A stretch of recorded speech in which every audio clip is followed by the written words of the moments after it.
우리는 어제 말씀을 통하여서 죽음 앞에 서신 예수 그리스도가 죽음 앞에서 어떤 분이신지에 대하여 살펴보았습니다.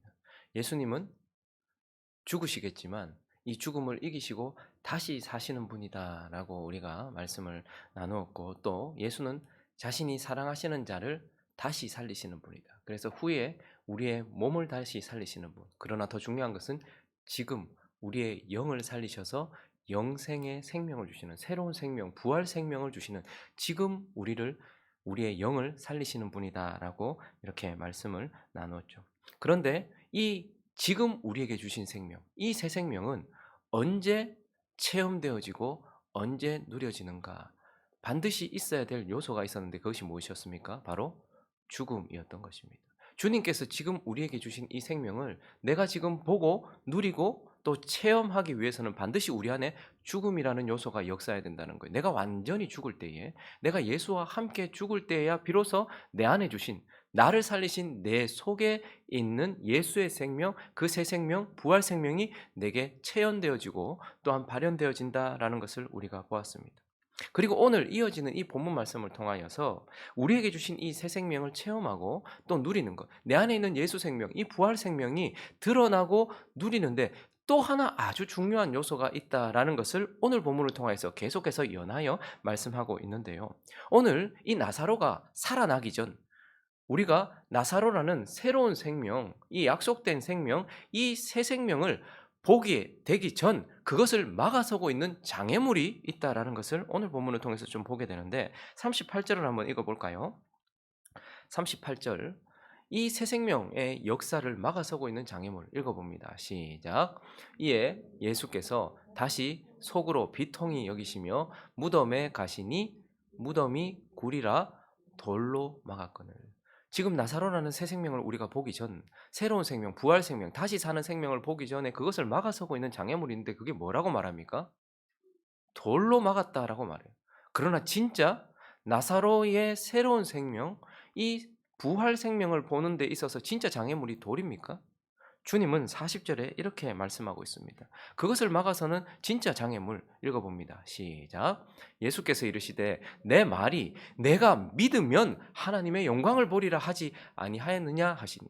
그러니 사실 나사로의 새로운 생명, 우리가 이 부활 생명을 보게 되는 것, 그 역사를 막아서는 것은 우리 눈에 보이는 돌이 아니라 우리 속에 있는 믿음 없음 혹은 잘못된 믿음, 이것이 우리 안에 있는 새 생명, 부활 생명을 막아서는 큰 장애물이다라는 것을 우리에게 말씀해 주시면서, 그러면 우리가 우리 속에 두신 부활 생명, 새 생명, 이 예수 생명이 우리 속에서 드러나고 우리가 체험하고 또한 이것을 누리는 데 있어서 중요한 두 가지 요소가 뭐라고요? 하나는 죽음이라는 요소고 또 하나는요, 믿음이라는 요소가 충족되어질 때에야 비로소 우리 속에 있는 영생이 드러나고 나타난다라는 것입니다. 자, 그러면 이제 오늘 본문을 통하여서 어떤 믿음이 새 생명의 체험 그리고 새 생명의 누림을 가지고 오는가? 믿음이라는 요소 가운데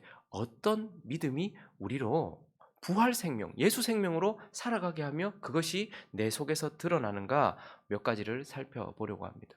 그 첫 번째, 먼저 중요한 믿음이라는 요소 가운데 첫 번째는 제한하지 않는 믿음이에요. 제한하지 않는 믿음이 우리 속에서 역사할 때에 우리 안에 있는 부활 생명이 드러난다라는 것이죠. 여러분, 오늘 본문에는 예수님의 감정이 비교적 아주 명확하게 드러나 있어요. 예수님의 감정에 대해서 우리에게 여러 본문이 가르쳐 주고 있는데, 오늘 본문을 통해서 보시면 33절에 보시면요, 예수께서 그가 우는 것과 또 함께 온 유대인들이 우는 것을 보시고 심령이 어떻게 하셨다고요? 비통히 불쌍히 여기시는 긍휼함도 있었어요. 그런데 그 전에, 그리고 그 앞서 더 큰 감정이 뭐냐면 비통하셨다는 거예요. 비통이라고 번역되어 있지만 저 번역되는 말은 분노하셨다는 거예요. 화가 나셨다는 거예요. 노하셨다라는 거. 예수님께서 지금 그 무덤 앞에서 분노하셨다라고 말해요. 38절도 한번 볼까요? 이에 예수께서 다시 속으로 어떻게 해요? 또 비통히 여기서 분노하셨다라고 말해요. 왜 예수님께서 나사로의 무덤 앞에서, 나사로의 죽음 앞에서 불쌍히 여기시며 울기도 하셨지만 또 한편 또 다른 마음 속에는 분노라는 마음이 올라왔을까요? 37절에 우리가 그 힌트를 찾을 수 있습니다. 37절도 읽어볼까요? 시작. 그중 어떤 이는 말하되 맹인의 눈을 뜨게 한 이 사람이 그 사람은 죽지 않게 할 수 없었더냐 하더라. 지금 마리아도 그렇고 마르다도 그렇고 거기에 조문하러 온 유대인들의 대부분의 마음은 무엇이냐면 예수님이 38년 동안이나 오랫동안 병들었지만 그러한 사람도 고칠 수 있다라는, 병을 고치시는 분으로는 믿고 있었어요. 그리고요, 날 때부터 소경이었던 그의 눈도 뜨게 할 수 있다는 것도 믿어요. 병은 고칠 수 있고 능력이 있다는 것도 믿어요. 그런데 지금 주님이 이곳에 오신 이유는 죽은 나사로를 조문하러 오신 것이 아니라 죽은 나사로를 살리러 오셨단 말입니다. 그런데도 그 중에 아무도, 마리아와 마르다, 지금 가장 뜨거운 마음을 가지고 있는 사람이 마르다 아니면 마리아 아니겠습니까? 그런데도 그들이 예수님께서 부활로 내가 지금 부활이다 생명이다라고 말씀하시는데도 단 한 번도 예수님께 그러면 지금 내 오라버니를 살려주십시오라고 말하지 않는 거예요. 뭘까요? 그들에게 믿음이 없는 건 아니에요. 그러나 그들 속에는 하나님에 대한, 예수님에 대한 제한을 가지고 있고 한계를 가지고 있다는 거예요. 그분이 병은 고칠 수 있다는 거예요. 그 병이 38년 되었든지 얼마나 오래됐든지 병은 고칠 수 있어요. 날 때부터 소경이었어. 아, 주님은 눈 뜨게 할 수 있어. 그러나 이제 끝났어라고 하는 거예요. 나사로는 죽었기 때문에 예수는 이제 여기 계셔도 아무것도 하지 못해라는 예수에 대한 제한을 가지고 있고 예수에 대한 스스로의 한계를 가지고 있는 믿음, 이 믿음이 그들의 믿음이었고 주님이 정말 새 생명을 보여주기 전에 우리에게 요구하시는 믿음, 우리가 가져야 될 믿음은 바로 이 새 생명을 체험하기 위해서는 우리 안에 하나님을 제한하지 않는, 하나님께 내 스스로의 그 무엇을 가지고 한계를 두지 않는 믿음이 있어야 된다라는 것을 우리에게 말씀하고 있어요. 여러분, 아브라함이 믿음의 조상입니다. 왜냐하면 그가 믿음이 좋았기 때문이 아니라 하나님이 아브라함에게 믿음을 주셨고 그 주신 믿음이 믿음으로 이르게 해요. 하나님이 선물로 주신 믿음이 그가 반응하는 믿음으로, 믿음에서 믿음으로 이르게 하여서 그의 믿음이 어떤 것인지, 구원하는 믿음이 어떤 것인지를 보여줘요. 그런데 아브라함의 믿음 가운데 가장 중요한 믿음의 특징이 무엇이냐면 그의 믿음은 하나님을 결코 제한하지 않는다라는 거예요. 제한했던 그에 있어서 변화되었다라는 거예요. 계속해서 히브리서 11장 19절을 한번 읽어볼까요? 읽어보겠습니다. 시작. 그가 하나님이 능히 이삭을 죽은 자 가운데서 다시 살리실 줄로 생각한지라. 비유컨대 그를 죽은 자 가운데서 도로 받은 것이다. 그러니까 이삭을 부활 생명으로 지금 말하고 있죠. 그런데 그 전에 아브라함에게 어떤 믿음이 있었냐면 그가 능히 이삭을 죽은 자 가운데서도 다시 살리실 줄로 믿었다라고. 아브라함은 처음에 자신에게 하나님에 대한 제한을 뒀어요. 내 몸이 죽은 것 같고 사라의 태가 죽은 것 같은데 어찌 내가 출산을 하겠냐는 거예요. 그러다가 그래, 나를 통해서는 어떻게 될 수 있는지 모르겠어. 그런데 사라는 안 되니까 하갈을 통해서라도 해보자 라고 생각했어요. 근데 어쨌든 이 모든 것들이 다 안 되는 거죠. 그러나 아브라함이 마지막에 가지고 있었던 믿음은 무엇입니까? 그 약속된 믿음, 새 생명을 하나님께서, 나는 죽었지만 내 몸은 죽은 것 같지만 하나님은 그래도 내 몸을 통해서도 하신다고 하니 자기에게 제한을 두었던 하나님에 대한 제한을 없애고 그것을 깨트리고 하나님을 향한 믿음을 가지고 있었단 말입니다. 그때 이삭이라는 생명을 얻었다는 거죠. 그런데 지금 또 다시 마지막에 그가 가지고 있는 생명은 무엇이죠? 이렇게 하나님께 받은 생명을 하나님 내 손으로 죽여도 하나님이 어떻게 하신다는 거. 이삭 죽었더라도 다시 살릴 수 있다라는 믿음, 하나님께 결코 제한을 두지 않는 믿음, 그 믿음이 우리 안에 있는 부활 생명과 예수 생명을 보게 하고 체험하게 하고 누리게 한다라는 것이죠. 그리고 또 하나, 우리에게 우리 속에 두신 예수 그리스도의 생명, 부활 생명, 지금 역사할 수 있는 이 생명을 보게 하는 것, 체험하게 하는 두 번째 믿음의 요소는 바로 지금 역사하는 믿음이에요. 지금 역사하는 믿음. 여러분, 지금 마르다와 마리아를 볼 때에 그들이 믿음이 없는 것은 아니에요. 근데 그들의 믿음이, 유대인들은 어쩌면 믿음 없음일 수도 있겠죠. 우리 안에 믿음이, 이런 부분에 있어서는 믿음이 없을 수도 있어요. 그러나 지금 수정되어야 될 믿음들을 우리가 보고 있는데 마르다와 마리아는 믿음이 없는 것은 아닌데 그 믿음이 지금 오늘 또 특징이 무엇이냐면 어디에 머물러 있냐면 과거에 머물러 있고 미래에 지향적인, 그러니까 과거 지향적인 믿음, 미래 지향적인 믿음이라는 거예요. 그러다 보니까 지금이라는 요소가, 이 믿음이 지금이라는 요소를 완전히 배제시키고 있다는 것을 보게 돼요. 32절을 한번 보실까요? 지금 마리아도 마르다와 똑같은 고백을 하는데 한번 읽어주시겠습니까? 시작. 마리아가 주께서 여기 계셨더라면 내 오라버니가 죽지 아니하였겠나이다. 여기 계셨더라면이라고 말하는 것은 과거에 만약에 주님이 여기 계셨더라면 그때는 역사할 수 있었을 것입니다라고 말하는 것. 그러니 그가 믿음이 없는 것은 아닌데 그때 내가 생각하는 어떤 요소들과 내가 생각하는 그 환경 속에서는 주님이 할 수 있었을 것이다라는 그의 믿음의 과거지향적인. 근데 또 그것만 있는 게 아니죠. 24절을 한번 볼까요? 24절을 읽어봅니다. 시작. 마르다가 이르되 마지막 날 부활 때에는 다시 살아날 줄을 내가 아나이다. 또 그가 믿음이 없는 건 아닌데 지금 또 어떤 믿음을 가지고 있냐면 예, 살아나겠죠. 근데 마지막 날 부활 때에 그때는 살아날 걸 믿습니다. 그러니까 그에게 있어서는 과거에도 믿음이 있어요. 미래에도 믿음이 있어요. 근데 희한하게 우리에게 가장 중요한 요소인 지금 현재에는 주님이 아무것도 하실 것이라는 믿음이 없는 거예요. 그러니까 그녀들의 믿음은, 그리고 유대인들의 믿음은 과거에도 있고 미래에도 있는데 지금 없는 거예요.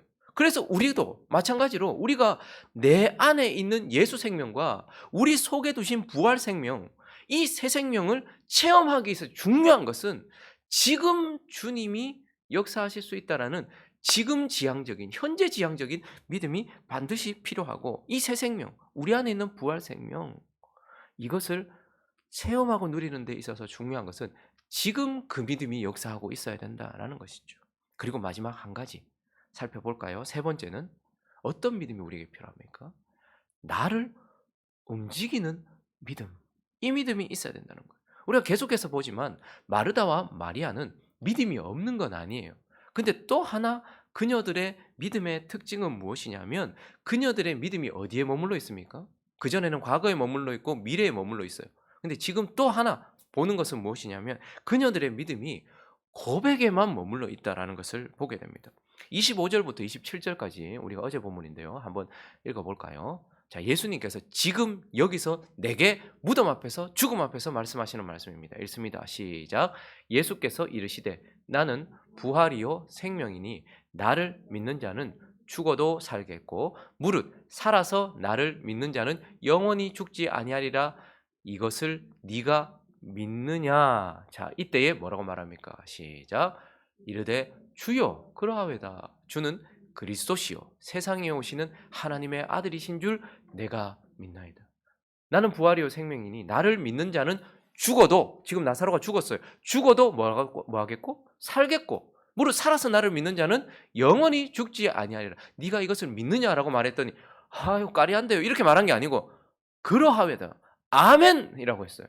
아멘, 아멘이라고 외쳤을 거예요. 그런데 거기만 머무르지 않고 위대한 고백을 또 합니다. 베드로가 성령을 통하여서 하늘 아버지께서 알게 하셨던 그 고백, 주는 그리스도시요 오시는 메시아인 줄 내가 압니다라는 고백, 이 위대한 고백이 여기서 터져 나와요. 그런데 오늘 39절을 한번 읽어볼까요? 그 고백을 받고 난 이후에 예수님께서 나사로를 살리기 위하여서 이렇게 말씀합니다. 시작. 예수께서 이르시되 돌을 옮겨 놓으라 하시니 그 죽은 자의 누이 마르다가 이르되 주여 죽은 지가 나흘이 되었음에 벌써 냄새가 나나이다. 하필 그 가운데, 그 많은 사람들 가운데 죽은 자의 누이, 이 나사로가 살았으면 하고 가장 많이 바랬을 것 같은, 그리고 가장 위대한 고백을 했던 그 마르다가 주여 죽은 지 나흘이나 되었습니다라고 말하면서 그 돌이 그것을 막고 있는 것이 아니라 그 옆에 있는 그의 잘못된 믿음이 지금 나사로의 새 생명을 보지 못하도록 막고 있다라는 것을 보게 되는 것이죠. 그러니 그녀의 믿음은 그의 입술은 움직일지 몰라도 그 자신은 움직이지 못하는 믿음이에요. 여러분 중요한 것은 내가 가지고 있는 믿음이 나를 움직이지 못한다면 아무것도 아닌 거예요. 돌이 막혀 있느냐가 중요한 것이 아니라 내 믿음이 전혀 나를 움직이지 못한다면 그 믿음은 역사하지 않는 것입니다. 아브라함의 믿음은 어떤 믿음이었습니까? 히브리서 다시 가보실까요? 11장 17절을 한번 읽어보겠습니다. 진짜 믿음, 우리를 구원하고 부활 생명으로 살아가게 하는 믿음, 지금 내 안에 있는 부활 생명이 실제가 되게 하는 믿음 읽습니다. 시작. 아브라함은 시험을 받을 때에 믿음으로 이삭을 드렸으니 그는 약속들을 받은 자로 돼 그 외아들을 드렸느니라. 나를 움직였단 말입니다. 아브라함의 믿음은 처음부터 자신을 움직이는 믿음이에요. 너는 너의 본토 친척 아비 집을 떠나 내가 내게 지시할 땅으로 가라.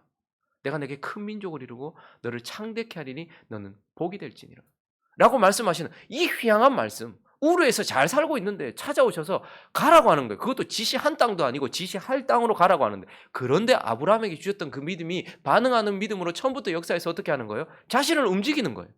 그래서 어디로 옵니까? 강을 건너는 거예요. 강 건넌 자가 되는 것이죠. 강을 건너와서 가나안 땅으로 오게 됩니다. 그리고요, 지금 또 뭐라고 말씀하시는 거예요? 그의 마지막 장면에서 아들을 바치라는 거예요. 그런데 일찍 일어나 그 아들에게 나무를 지우고, 우리가 십자가를 지고 가는 것처럼 나무를 지우고 불을 준비하여서 3일 길을 움직이는 거예요. 그리고 모리아 산에 도착했을 때 또다시 올라가는 거예요. 그리고 칼을 잡고도 그가 그의 손을 움직이는 거예요. 뭐죠? 그의 믿음은 하나님의 말씀에 자기 자신을 드리는, 자신을 움직이는 믿음이었다라는 거예요. 그래서 이러한 믿음 뒤에 우리는 무엇을 보게 됩니까? 내 안에 있는 부활 생명, 예수 생명, 그 새 생명을 보게 된다라는 것입니다. 말씀을 정리하겠습니다. 여러분, 우리가 그 지난 말씀 4경회 때 저는 계속해서 제 마음에 가장 많이 남아있는 단어가 뭐냐면 젠틀 휘스퍼예요. 잘 안 돼요, 그죠? 우리 주님이 젠틀 휘스퍼인데, 그러니까 그분은 사실 이 땅에 계시는 동안도 들리지 않으셨다. 길에서 그의 음성을 듣지 못, 그러니까 큰 소리 내신 분이 아니었어요. 예수님은 이 땅에 계시는 동안도 언제나 부드러운 속삭임, 그런 음성으로 그렇게 말씀하셨던 젠틀 휘스퍼였습니다. 절대 큰 소리를 내시거나 하시는 분이 아니었어요. 그런데 성경 본문 가운데 이 땅에 오셨던 예수 그리스도께서 그렇게 조용한 부드러운 음성이셨던 그분이 큰 소리를 내셨다라고 말하는 성경 구절이 딱 두 군데 있습니다. 첫 번째는 누가복음 23장 가볼까요? 46절만 읽어보겠습니다. 읽어봅니다. 시작. 예수께서 큰 소리로 불러 이르시되 아버지, 내 영혼을 아버지 손에 부탁하나이다 하고 이 말씀을 하신 후에 숨지니라. 언제 큰 소리 내셨습니까? 한 번도 큰 소리 내신 적이 없었는데 언제? 자신의 죽음 앞에서 큰 소리 내셨어요. 죽음 앞에서 큰 소리 낼 수 있는 자가 누굽니까? 그 죽음을 두려워하지 않고 그 죽음을 이기면서 큰 소리 낼 수 있는 자가 누구예요? 예수 그리스도밖에 없잖아요. 근데 그분이 자신의 죽음 앞에서는 큰 소리를 내셨다라는 거. 그리고 오늘 본문 43절을 볼까요? 읽어보겠습니다. 시작. 이 말씀을 하시고 큰 소리로 나사로야 나오라 부르시. 자신의 죽음 앞에서 큰 소리를 내셨던 그분, 그리고 또 한 번 큰 소리를 내셨는데 또다시 죽음 앞에서, 그가 사랑하는 자들의 죽음 앞에서 큰 소리로 나와라! 라고 말씀하셨어요. 깜짝 놀랐을 것입니다. 언제나 부드럽게 말씀하셨던, 우리 주님 좀 내성적인가 보다 생각할 정도로 그렇게 부드러운 음성이셨던 그분이 죽음 앞에서 큰 소리를 내셨대요. 이건 뭘 말하는 것입니까? 죽음은 주님 앞에서 아무것도 아니라는 거예요. 죽음은 주님에게 있어서는 아무것도 아니라는 거예요. 그런데 문제는 무엇입니까? 주님이 죽음 앞에서 큰 소리를 내셨지만 그 전에 무엇을 하셨는가? 40절부터 한번 볼까요? 지금 여기서 말씀하시고 있는 키 포인트는 예수께서 이르시되 내 말이 네가 뭐하면 믿으면 하나님의 영광을 보리라 하지 아니하였느냐 하시니, 그리고 나서 예수님께서 바로 나사로를 큰 소리로 나오라 하지 않고 돌을 옮겨놓고 나서 예수님께서 하셨던 행동이 드러납니다. 둘째 줄부터 있습니다. 시작. 예수께서 눈을 들어 우러러 보시고 이르시되 아버지여 내 말을 들으신 것을 감사하나이다. 항상 내 말을 들으시는 줄을 내가 알았나이다.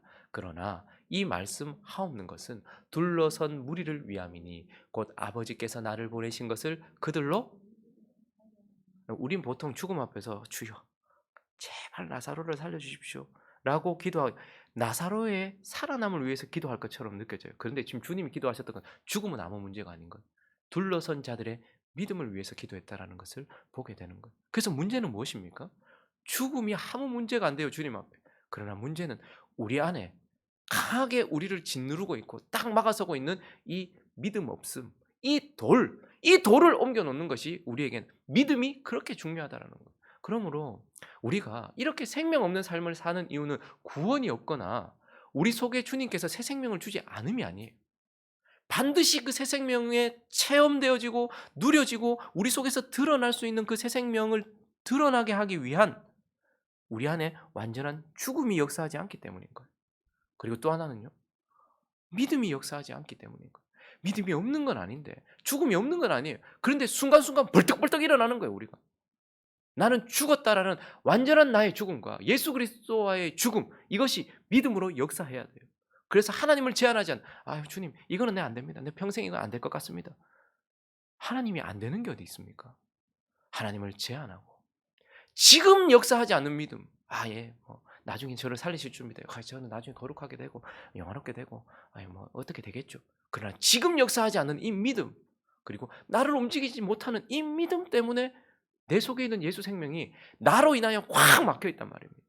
그래서 죽음으로 통하여서 깨트려지고 믿음을 통해서 이렇게 드러날 때에 저와 여러분의 삶 속에서 행복한 우리 교회의 이 현장 속에서 예수의 생명이 부활 생명이 새 생명이 꽃을 피게 될 것이라는 말입니다. 그러므로 오늘 이 말씀을 보면서 주여 죽음이 내게 역사하는 자 되게 하옵소서. 그리고 살아있는 믿음이 내게 역사하는 자 되게 하옵소서. 그때야 비로소 우리가 예수 생명으로 드러난다는 것을 기억하면서 주여 이 생명 드러나는 우리가 되게 하옵소서 기도하는 저와 여러분 되시기를 예수 그리스도의 이름으로 축원합니다.